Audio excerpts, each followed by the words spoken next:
안녕하세요. 키크사TV 이동훈입니다. 오늘 제가 말씀드릴 내용은 며칠 전에 여러분들이 보셨던 소아마비 이후에 발생한 하지부동으로 수술받았던 분 기억하실 겁니다. 그분 케이스를 가지고 이분이 어떤 식으로 왔었는지에 대해서 엑스레이를 보면서 설명드리는 시간을 갖도록 하겠습니다. 제가 지난번 말씀드렸던 것처럼 사지연장술, 변형교정술 이 분야가 단지 키 수술이나 아니면 어떤 미용 목적에서의 오다리, X다리 수술만 하는 게 아니고 여러 가지 선천성 질환이라든지 질병으로 인한 또 외상으로 인한 이런 어려움을 겪고 있는 분들을 치료할 수 있는 굉장히 혁신적인 분야라는 것을 여러분들에게 보여드리기 위해서 이런 시간을 다시 한번 마련해 봤습니다. 엑스레이를 보면서 설명을 드리도록 하겠습니다. 자, 이분은 53세 여자 환자분이었고요. 소아마비로 인한 다리의 변형과 또 하지부동, 다리 길이 차이 때문에 저를 찾아오셨습니다. 한 30년 전부터 여러 차례 수술을 받은 히스토리가 있으셨고, 실은 이분은 저한테 오시기 전까지 저를 모르셨어요. 강남에 있는 어깨 관절 치료로 굉장히 유명한 병원장님이 저를 소개하셨다고 합니다. 근데 잠깐 딴 이야기를 하면 이 병원장님과 저는 서로 만난 적이 없고 개인적으로는 모릅니다.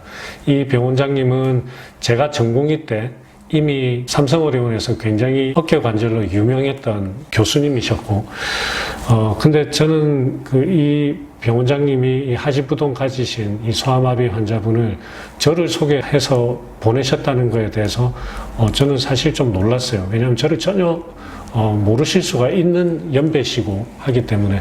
근데 이분께 정말 좋은 치료를 할 수 있는 저를 소개를 해주셨다는 것에 대해서 감사하는 마음을 가지고 있고, 이 자리를 빌어서 또 감사의 인사도 전하지만 이 병원장님이 어깨 분야로는 제가 굉장히 존경하는 분이기 때문에 정말 선수는 선수를 알아보는구나, 저는 사실 그런 느낌을 받았습니다.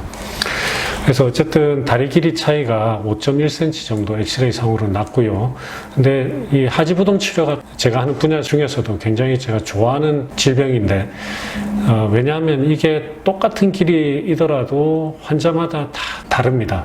똑같은 하지부동, 같은 길이 차이더라도 어디를 얼마나 연장을 할지, 어떤 식으로 치료를 할지는 다 달라요. 환자마다 다 다르기 때문에 그런 부분들이 이런 치료를 하는 의사 입장에서는 굉장히 재미있다라고 하는 표현이 적당할지는 모르겠지만 의사 입장에서는 굉장히 재미있는 부분이기도 합니다.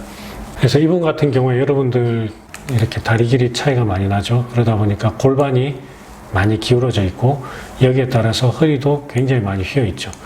네, 조금 더 자세히 보시면 종아리 길이 차이도 나고 이제 허벅지 길이 차이도 나게 되는데, 똑같은 길이의 하지부동이 있더라도 어디를 얼마나 늘릴지는 환자분이 가지고 있는 여러 가지 조건들을 종합적으로 고려를 해서 결정을 해야 됩니다. 이 부분이 굉장히 중요한 부분이 되겠고, 자, 이분 허리 잠깐 좀 확대해서 보시면 여러분들이 보시기에 정확하게 판단이 안 되실 수 있지만 이 척추는 옆에 한 45도로 틀어서 본 척추의 모양입니다. 이 엑스레이는 앞에서 본 엑스레이거든요. 앞에서 본 엑스레이인데 척추는 한 45도 정도 돌아서 보이는 엑스레이를 보여주고 있어요. 골반도 보면 여기는 굉장히 작고 여기는 굉장히 크죠. 이 골반 크기가 작다라기보다도 골반도 한 45도 돌아 있어서 그렇습니다. 그러니까 이분 같은 경우에는 하지부동이 이제 워낙 심하다 보니까, 그리고 굉장히 오래 그 상태로 지내시다 보니까 골반이 돌아 있죠. 골반이 돌아 있고 거기에 따라 가지고 척추도 완전히 이렇게 비틀어져 있는 상태로 계신다, 이렇게 볼 수가 있습니다. 저희들 같은 경우에는 이제 이런 EOS라고 하는 이 엑스레이로 찍으면 굉장히 자세하게 다리 변형을 이 기계가 분석을 해줍니다. 물론 이 분석만 가지고 저희가 치료를 하는 건 아니고 제가 따로 분석을 해야 되지만 EOS 자체가 이렇게 자세하게 분석을 해주는 게 있고, 또 EOS가 이렇게 3차원적으로, 우리가 보통 이런 3차원 영상을 보려면 CT를 찍어야 되는데 CT는 굉장히 방사선량이 많죠. 그렇지만은 EOS를 이용을 해서 방사선량을 최소화하면서도 이렇게 3차원 영상을 얻어서 우리가 정확하게 분석을 할 수가 있습니다. 이분 엑스레이에서도 보였긴 했는데 이 영상에서 보면 이렇게 무릎이 안쪽으로 돌아간 걸 볼 수 있죠. 이게 정면으로 보이는 원래 무릎 모양인데 이 무릎 모양은 안으로 많이 돌아가 있는 걸 볼 수 있습니다. 그래서 이분 같은 경우에는 단지 우리가 그 다리 길이만 늘리는 게 아니고 이 돌아간 뼈의 변형까지 교정을 해주는 그런 치료를 계획을 하게 되고, 이분 같은 경우에는 허벅지를 연장을 하기로 했습니다. 근데 허벅지를 연장을 할 때 보통은 저희들이 그 기계를 위에서 아래로 넣는데, 이분 같은 경우에는 이쪽이 너무나 뼈가 얇기 때문에 위에서 넣는 것은 이제 위험합니다. 그래서 무릎 속으로 들어가는 접근 방법을 이용을 해서 치료를 했습니다. 그 연장 과정을 잠깐 보여드리면, 수술 직후에 이렇게 절골이 됐고, 시간이 지나면서 점점점 이렇게 연장이 되고 있는 걸 볼 수가 있죠. 그리고 연장된 뼈가 점점점 단단해지는 걸 볼 수가 있습니다. 최근에 이제 오신 게 이 정도 사진인데, 앞으로 이제 진행이 되면 이쪽의 뼈는 더 단단해져서 원래 자기의 뼈와 완전히 똑같은 뼈로 형성이 되실 겁니다. 자, 수술 전과 후를 보시면 골반이 이렇게 삐뚤어져 있던 골반이 이제 거의 이제 맞춰졌죠. 그죠?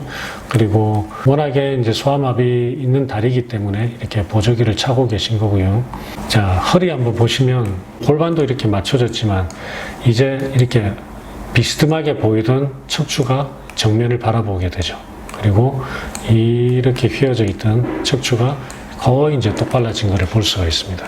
그래서 하지부동 수술 같은 경우에는 단지 다리 길이를 맞추는 수술이 되는 게 아니고, 돌아갔던 뼈도 동시에 교정을 할 수가 있고, 이로 인해서 골반이 맞춰지면서 허리가 좋아지는 그런 효과를 볼 수 있는 수술이 되겠습니다.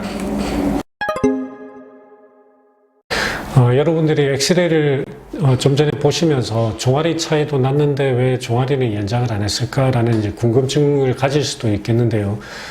제가 앞서 말씀드렸듯이 하지부동 치료는 단지 우리가 짧아진 뼈를 그대로 반대편하고 똑같이 만드는 치료가 아닙니다.